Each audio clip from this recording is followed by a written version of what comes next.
হাতকে দুটো ভাগে ভাগ করা হয়। একটি হচ্ছে নরম হাত, আরেকটি হচ্ছে শক্ত হাত। যেসব জাতকের ডান হাতের করতল নরম প্রকৃতির হয়, নরম হয়, হাতের করতল আঙুল সমেত হাতের করতল যদি নরম হয়, সফট হয়, সেই সব জাতকের মন কোমল হৃদয়ের হয়।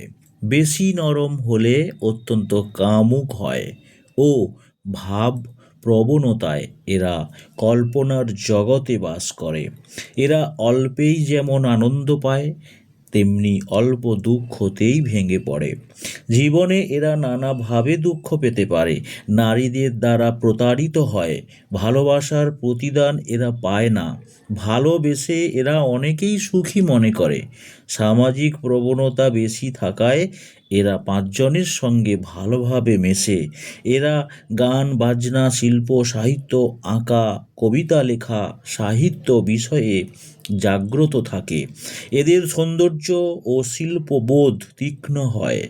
বন্ধু বান্ধব ও আত্মীয় পরিজনের সঙ্গে এরা খুব ভালো ব্যবহার করে থাকে।